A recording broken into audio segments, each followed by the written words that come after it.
Hello, today we are talking about bedwetting. Bedwetting is when a child voids or passes urine into his clothing and his beddings more than 2 nights a week for more than 3 consecutive months in a child who is more than 5 years old. You will notice that there is an age to the definition. That tells you that sometimes children are just too young to not bedwet, so it's a developmental thing as well. It doesn't qualify as bedwetting if the child is too young, like I've just said. It doesn't also qualify if it is due to the effect of drugs that make the child pass more urine than usual, or if it is due to the effect of diseases like epilepsy that can make the child pass urine, for example, when the child is convulsing. Bedwetting can happen when the child is awake, or it can happen during the night when the child is asleep. It can happen to a child who has never been dry, or it can happen to a child who was dry for some time, more than 6 months, and suddenly starts bedwetting. And that one is usually more of a concern than if the child has never been dry. It can come with some other symptoms like frequency, that is passing more frequent urine, or urgency, that is that as soon as the child feels like urinating, the child must run to the toilet. If not, the child will wet himself or herself. We know that urine stays in the bladder, so bedwetting has a lot to do with the bladder. During infancy, the bladder squeezes urine out on its own without the baby having to think about it. But as the child grows and the bladder grows as well, the bladder is now able to hold more urine than during infancy. And also, this squeezing on its own to let urine pass out should also diminish as the child grows. For a child to stay dry, the bladder must grow, as I have said, to be able to hold more urine. It must not squeeze out the urine on its own. The child must feel that there is urine in the bladder, and the child must be able to close the opening of the bladder, so to speak, so that the urine doesn't just spill out. Again, the child must be motivated to stay dry, which means that the child must be old enough to realize that people don't just wee-wee on themselves, they go to the toilet, and the child must feel that it is now time for him or her to go to the toilet and not wee-wee on himself or herself. So all these things go to show that bedwetting is a developmental thing. You don't expect a child who is 4 years or 3 years to stay dry all the time. If the child can stay dry, fine, because children develop at different rates. But if they cannot stay dry at 3 or 4 years, it is not a problem. It doesn't qualify as bedwetting. Like I said, there are some diseases that may make the child bedwet. And again, that is not a problem, because if you wanted to deal with it, you would need to deal with those diseases. For example, sickle cell disease, epilepsy or convulsions, as I have said, diabetes mellitus or diabetes insipidus, a child who has constipation, a child who has pinworm infestation, or there's something called stress incontinence, which means that when the child giggles or the child is stressed, urine can come out onto the child, and that really doesn't qualify as bedwetting. So the causes of bedwetting. There are some biologic factors involved. We know that girls stop bedwetting faster than boys. And then we also know that bedwetting tends to run in families. So before you compare your child who is a 4-year-old boy to a child who is a 4-year-old girl, you should know that girls ordinarily stop bedwetting faster than boys. And also, family history may play a part, so you don't go comparing your child with another child. Then there are some learning factors also involved. In some families, when there's a lot of dysfunction, the family is not working the way it should, it may happen that not enough effort has been put into toilet training or potty training, and so the child may bedwet. Again, there are some children who have problems learning, and such a child may find it difficult to learn not to bedwet.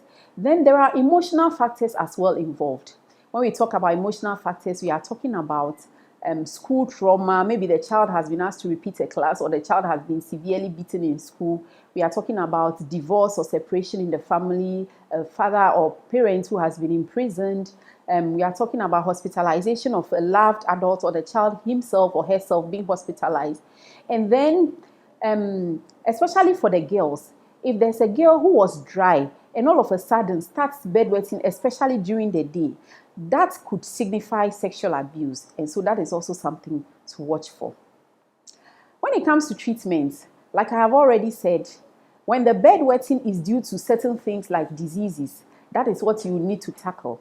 But if it is not due to any disease and it's just bedwetting on its own, as I've explained initially, the thing to note is that it gets better with age. So for example, when you take 5-year-olds, a lot of them will bedwet, but at 10 years, that proportion will decrease. And at 12 years, it will decrease further. So bedwetting tends to resolve on its own with age.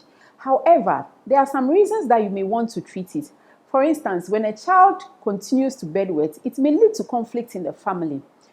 Because the parents may be insisting that the child should stop bedwetting, the parents may get angry with the child, and that makes the child feel really bad, and sometimes they feel that they're not good enough, and then they may be teased by their peers or their siblings as well. And that also can worsen the bedwetting. So because it leads to a lot of family conflict, it may be ideal to treat bedwetting. When it comes to treating bedwetting, the approach must be very gentle and must be patient. As a parent, when your child is bedwetting and you want the child to stop, you need not be harsh. You need to be very, very gentle with such a child and explain to the child.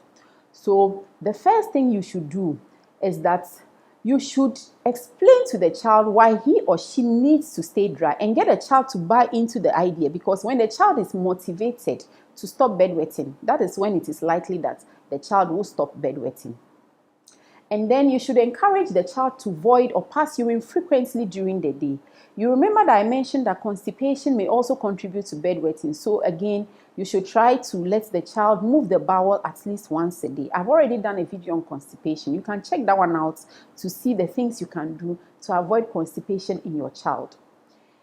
And close to bedtime, at least 3 hours to bedtime, the child should not drink water or any other fluids. So we are talking about juice, tea, beverages. Close to bedtime, the child should not. The child should pass urine before going to bed. And at every bedtime, there should be a resolution by the child. So you call the child, you say that, oh my dear, today we are not going to bedwet, and get the child to resolve with you that there is not going to be any bedwetting that night. When the child goes to bed, about 2 to 4 hours after the child goes to bed, the child should be woken up to pass urine. And then there should be a chart or a log. So what happens is that you write the date and you have symbols for when the child bedwets or when the child stays dry. So maybe when the child stays dry, you can use a correct mark, and when the child bedwets, you can use the cross.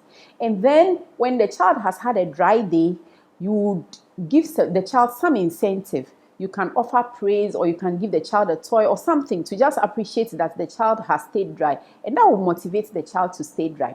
But when the child bedwets, you should not punish the child for that. You should not say that you are going to tell the teacher or the siblings or the friends at school to laugh at the child. You should not punish the child for bedwetting. What you can do is to get the child involved in cleaning up.